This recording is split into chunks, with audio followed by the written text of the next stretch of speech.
you know when an anime has a really good episode come out, right? And then you watch it and you can't contain yourself, so you spend the next morning entirely for the next 4 hours just reading the entire thing until you get to the latest chapter.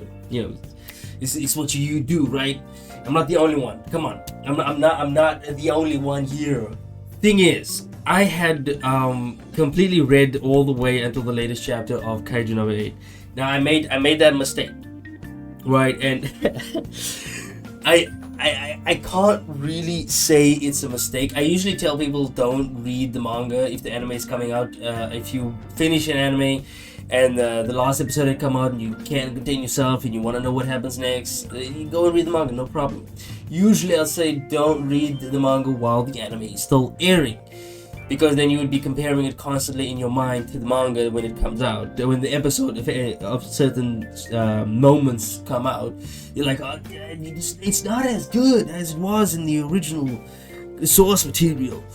And I wanted to say that was the case for Kaijuu number 8, for episode 8, episode 4, episode 8. For episode 4, but it ended up not being that. Now, as granted, when I watched this, I just read the original part of this section, what this episode covers, episode 4, 3 as well. Now, this started out because I was watching episode 3, and I really wanted to know what the hell happened. I do remember something happening because I read this part essentially in originally before watching this anime. And so I wanted to know what happened, right? I was very curious. So I was just going to see what's going to happen a little bit next. And then the story just completely absorbed me in, and I just kept reading and reading and reading. And now I'm at the latest chapter where things are going crazy, man. I'll talk a bit about the latest chapter a little bit later, but focusing on the 3rd episode and what it really covers is actually really good. I just finished watching the 4th episode, so in my mind, freshly is the 4th episode.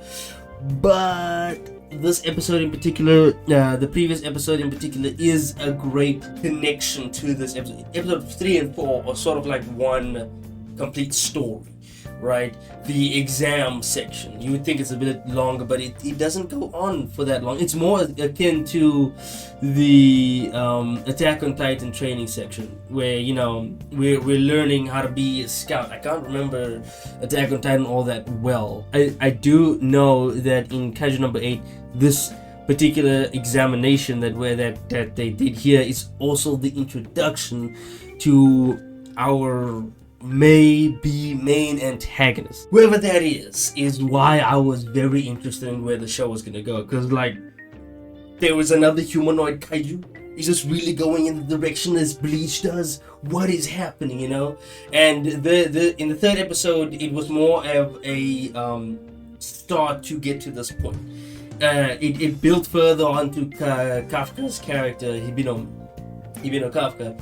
Him seeing the difference between him and the other candidates, the age difference really hits home for people in their 30s, because it's like I'm not in my 30s, I'm only 20, but I've seen a lot of people who were in their 30s and they really relate to Kafka here, because essentially he's 30 years old, and he's going up against dudes and girls in their 20s. Obviously he's gonna struggle a little bit, you know, with that first bit of the exam. And they also thought that the next part of the exam was gonna be cleaning kaijus, but it was neutralizing kaijus. The change in the exam surprised everybody. I do remember reading that and I was like, okay, this is really going in a direction that I expected it to a certain extent. I expected them to go in such a direction, but when I originally read this right here was a surprise, because I was like, oh, okay, this is interesting, right? He even shows up. He shows up like the Beast Titan from Attack on Titan for a second, starts talking. A Titan is talking. What is happening? You know, that when that happened in Attack on Titan, this is kind of the same thing. And when I saw this and seeing Hibino Kafka be a Titan, be a kaiju as well, like Eren being a Titan, you know, and then it hit me and I was like, oh my god, this is like Attack on Titan. Is it not? Like, come on. It has all the things that go together that made the first half of Attack on Titan, obviously. You would be scoffing at the fact that I compared it to Attack on Titan because of the later seasons, but the original first half of Attack on Titan is very much like this anime, because just like in for those who read the manga a little bit later, eventually him being a kaiju is revealed. The same sort of thing does happen. He does get beat up, just not like Levi does with Eren. It's just somebody else just like Levi, as cool as him. Similar things are happening, and they start using him like a weapon, just like they used Eren Titan form as a weapon, and so on and so forth. It's very similar to the first half of Attack on Titan. That's why I'm like, where are you gonna go from here? If you're very much like Attack on Titan, don't go in the direction Attack on Titan did in the 4th season onwards.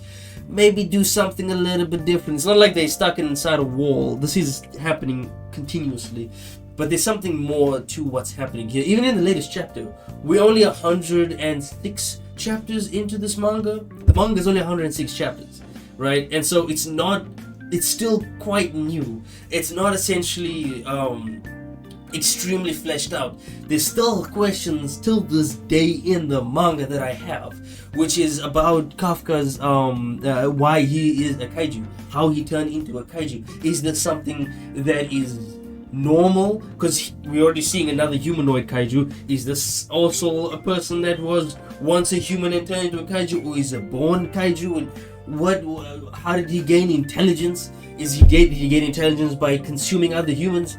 I had all of these questions. It hits like that, where this show has an interesting underline that builds on a lot of questions that they do eventually answer, but not all of them are. In terms of the kaiju and the mystery behind them, is not completely fully explained, but they do go into more depths on the previous kaiju and who the other numbered kaijus are. We don't get to actually see them, but they go into depth on that. And that's why his name is he's the number 8 named kaiju, you know? Our main character, Hibino Kafka, same as, well, not yet anyways, but he is a very interesting individual, showing up in the first time, the way they presented it in this 4th episode. The 3rd episode sort of just leads into the 4th. As good as the 3rd episode is, it was good enough for me to really reel me into the manga. You know, it pulled me there, and I needed to go and read it.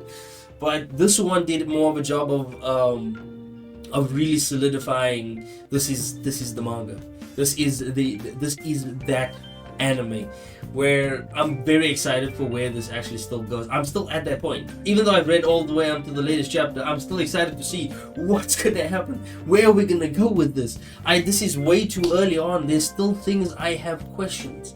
You know, I have questioned a lot of things that I'm questioning, essentially. What is the story leading to? You know, with Hibino Kafka and the Titans.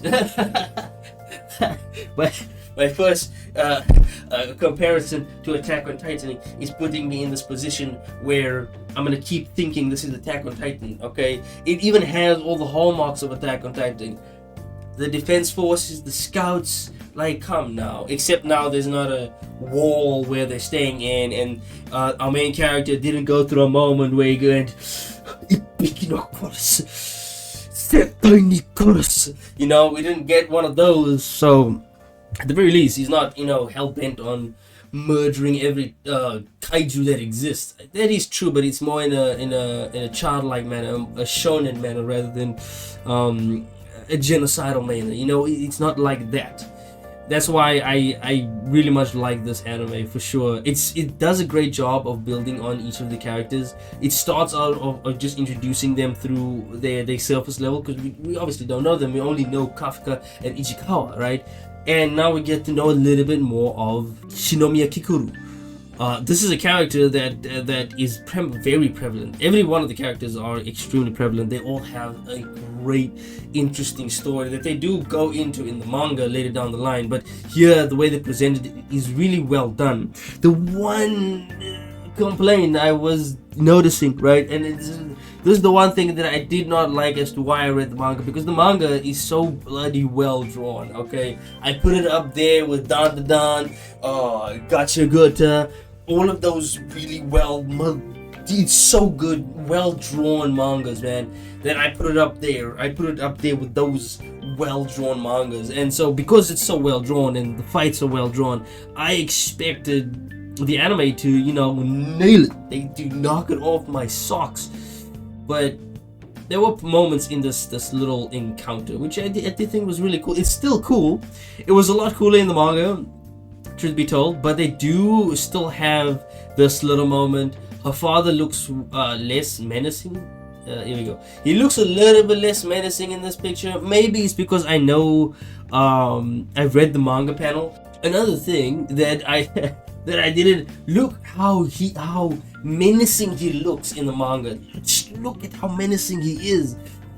Look how well drawn it is, and the details so good. And look at him here in the manga, in the anime. It doesn't still look very menacing, right? But maybe it's the lighting. I don't know. It doesn't look as menacing as it did when he first showed up, right? Maybe it's just that the manga is so well drawn, and this is why I made a severe and lacking mistake here. Is because I read the manga before this, and so I'm comparing the quality of the manga to the anime. And I do really want good animation for this, right? And I went through this portion of the manga just before making this video. And I took a look at how the difference in how they present certain of the characters. Like example, her father. It looks exactly the same. It's just maybe the art style is so it made him look a little bit a lot scarier than he does in the anime, but it still pulls it off. You know what I'm saying?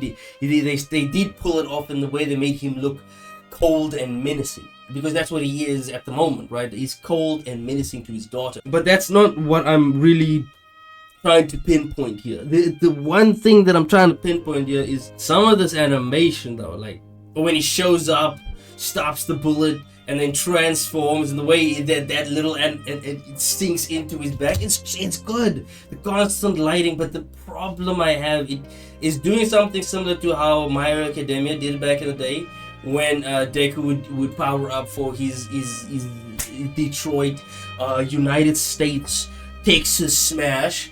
When he was powering up such moves, they would do something very strange with the animation, and it was very awkward. Like when you see this animation, right? This it looks good, but half the screen is darkened. If you just take a closer look, they have, whenever they do like heavy animation with the lightning, the quality, the lightness of the screen, I don't know how to explain it properly, but the lightness of the screen goes down every time they move in and out. Look at that. Before they even connected punches, right? See the lightning, right? They did it in One Punch Man as well, where it looks good, it's crackling, you see the animation, and then it goes dark. You see that? It's going dark. That is the one thing that I was like, okay, are they doing the same thing, Mahito? Are they covering up something? Why did they do this? Why did they like lower the brightness of the screen when they're doing such really cool animation right here? Because it's lowered the brightness for a little bit, but then it gets better. That's what I mean. There's pieces and bits and pieces of this that looks great, and then has a likeness that looks, the lightness matches, but then it doesn't. It just is very strange. So I do love this episode. I do love that the third episode nicely leans into this one. It builds on Kafka's character, and this him transforming in front of Hikaru. The fact that he transformed in front of her and saved her regardless, it solidifies that part of his character. That even though it's not going to work out for him in the long run, he needs to save this person right now. Otherwise, if he doesn't, he's going to regret it forever. That's the one thing that that solidifies in his character, and why it will, when it does get eventually revealed, there wouldn't be so much of a blowback, right? It makes sense that he did so many things for it, but he doesn't realize what he's done. He's done so many things for the defense force, but he doesn't know that he's done that. You know, he doesn't know that he even though it would harm him, he would it would harm. He would be in danger, but he doesn't really it doesn't really care about that, because if someone's about to die and he can save them, he will run in and save them. He has that type of characteristic. But yeah, that's episode 2, 3, and 4. Really great episodes of Kaijuu number 8.